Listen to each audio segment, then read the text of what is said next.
Pour moi, Face aura été au moins révélatrice de deux choses essentiellement. Premièrement, la nécessité de faire des recherches sur des problématiques de société, et notamment ici c'est en l'occurrence Covid. Et deuxièmement, l'obligation, j'ai envie de dire, de partager sa recherche. Ce que j'ai plus admiré dans la dynamique, puisque vous en parlez, c'est justement comment on réussit à mettre en scène, et notamment sur un support vidéo, les productions et la recherche en elle-même pour la rendre plus accessible. Très souvent, quand nous produisons de la recherche, on en fait des articles, on fait des publications, mais qui restent dans le domaine de la science. Face, au-delà de pouvoir nous permettre de faire cette recherche-là, nous donne l'occasion de pouvoir vulgariser, de pouvoir partager sur des supports vidéo. Et ce support-là permet non seulement de rendre la connaissance plus accessible par les termes que nous utilisons, par la manière de présenter les choses, mais aussi c'est un média qui peut être plus facilement accessible que la production de livres ou d'articles. Et en cela, Face a été un programme très intéressant de ce point de vue. Deuxième aspect que vous posez dans votre question, c'est de savoir ce qui a changé.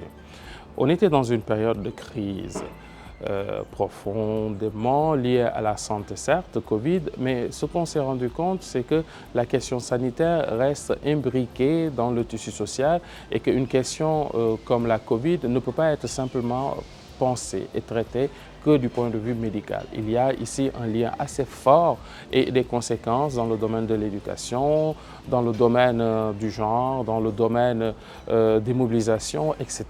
Et avec le programme FACE, on voit que au moment où nous faisions la recherche et aujourd'hui, il y a à la fois des problématiques qui se posent aujourd'hui qu'il faut interroger et prendre en compte, notamment dans la mise en œuvre des politiques.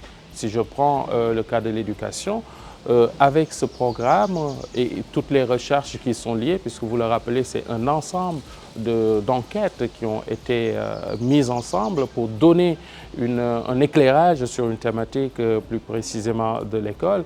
Il y a besoin ici qu'à différents niveaux, qu'on puisse s'approprier les résultats de la recherche. Et avec FACE, nous espérons que justement les questionnements posés dans le cadre de ce projet seront pris en compte pour améliorer la résilience du système éducatif au Sénégal.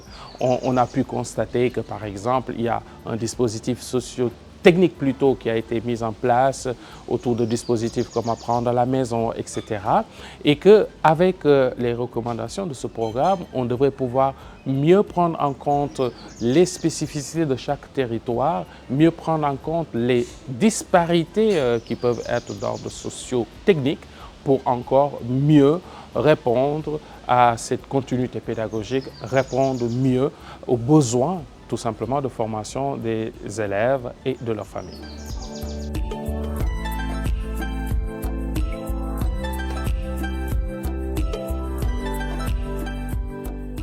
Alors, moi, ce serait d'abord un premier message, c'est aux autorités, j'allais dire de l'audiovisuel, qui puissent permettre à ce que tout un chacun puisse prendre connaissance de cette production et de cette recherche.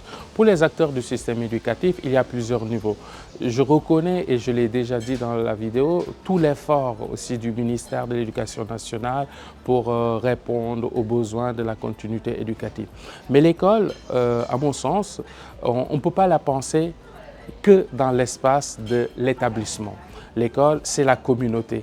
Et on ne peut pas accompagner les apprenants si on n'accompagne pas les familles, si on n'accompagne pas la communauté éducative. Et qui dit communauté éducative, c'est nécessairement sortir de cet espace confiné qu'est l'école en tant qu'établissement. Et de ce point de vue, il y a un premier encouragement, ce serait à ce que nos politiques puissent être davantage articulées aux besoins et surtout, j'ai envie de dire, aux spécificités des communautés. Quand dans un endroit, ils ont un rapport assez compliqué aux médias, quand ils ont un rapport assez conflictuel à l'école elle-même, il faut qu'on puisse les amener à l'école et j'ai envie de dire que l'école vienne à eux. C'est sans doute dans cet aller et retour entre finalement l'école et la communauté et l'école qu'on peut mieux travailler le rapport à l'école. Et si nous réussissons à travailler le rapport à l'école, on réussira sans doute à rendre notre système plus performant. Et une dernière chose, c'est de pouvoir dire, il faut que nous arrivions à réconcilier l'école et la société. Et ça, c'est un travail évidemment de plusieurs acteurs et que nous n'oublions pas que l'école est essentielle aujourd'hui. Et d'ailleurs, avec la Covid, ça nous a encore montré la place essentielle, incontournable de l'école. Et pour cela, il faut que nous arrivions à faire ce qu'il faut faire au moment où il faut le faire. Et ça incombe aux politiques, mais ça incombe aussi aux différents acteurs qui sont à l'intérieur des établissements.